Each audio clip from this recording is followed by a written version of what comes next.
Hello, I am Attorney Joshua Alim. Welcome back to my YouTube channel.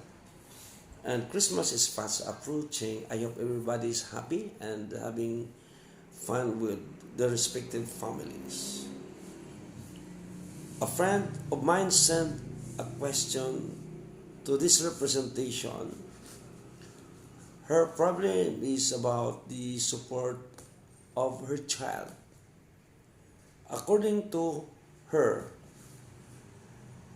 I have a 6-month-old daughter. Her father and I separated after I gave birth, but her father signed an affidavit allowing my child to use his surname. I want to ask financial support from him.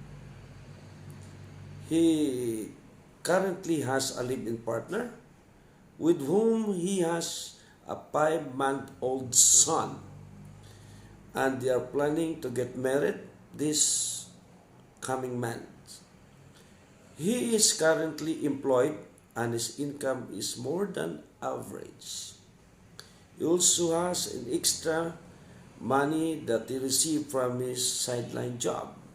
Now the question is, I want to know, according to my friend, what action I can take to get financial support from him for my daughter.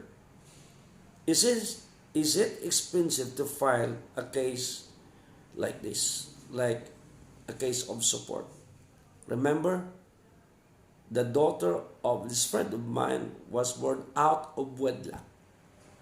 Hindi sila kasal, but they signed an affidavit, a public document. The man signed this affidavit acknowledging or recognizing the daughter as his daughter. Now, based on the narration of facts of a friend of mine, the father of your child left you after you gave birth but signed an affidavit allowing your child to use his surname. That affidavit allowing your child to use her surname is a public instrument. Remember, it's a public instrument that may be validly assumed to constitute recognition by the father of his filiation to your child in accordance with Republic Act number 9255. The so-called an act allowing illegitimate children to use the surname of their father. Your child is an illegitimate child. And according to this act, Republic Act 9255, otherwise known as the Revelia Law, your illegitimate child may use the surname of her father. Now, ang sections, ang mga provisions sa sininga kakusumuan, specifically 195, kag iban pa nga mga provision, amended some provisions of the family code. Thus, since your child is presumed to have been recognized as an illegitimate child of her father by virtue of the affidavit he had executed, you will no longer undergo the rigors of proving the filiation of your child to her father before you could ask for support. Filiation is a legal term of proving the relation of your child, of your daughter, to her father.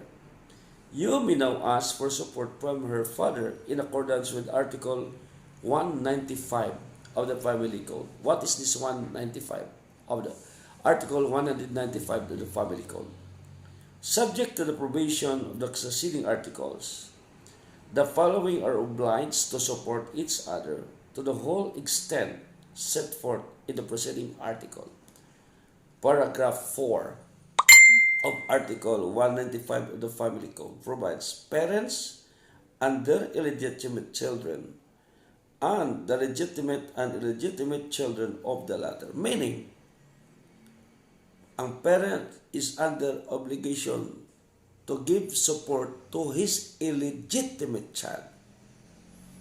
And if the father or if the father has children with somebody whom is living and now they're legally married, the illegitimate child is entitled to one half legitimate or share of the legitimate child. So it's clear. Now, if the father of your child will not heed your written demand, because you will be sending a written demand, padalaan mo siya, then you may file an action for support against him before the proper courts. You may also file with the court an application for protection order. And because of this protection order, the court will require the employer of your husband, of the father, of your child, to remit the necessary amount. Otherwise, if the employer will refuse to abide by the order of the court, it can be possible that employer will be held in contempt. So it's not the employer who is going to set aside a certain amount that the court has ordered for the support of your child. That is, after you file a petition for support in a proper court.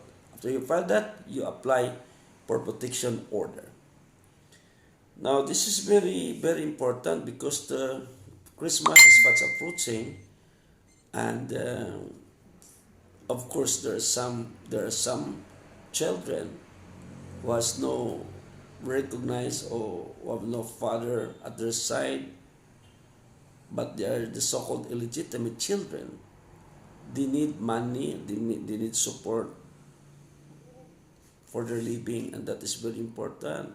Lalong-lalo na po, malapit ng Christmas, maraming demand of money na kailangan gamitin natin para mayroon din tayong pang Christmas. So, this is some of the problems really of those illegitimate children.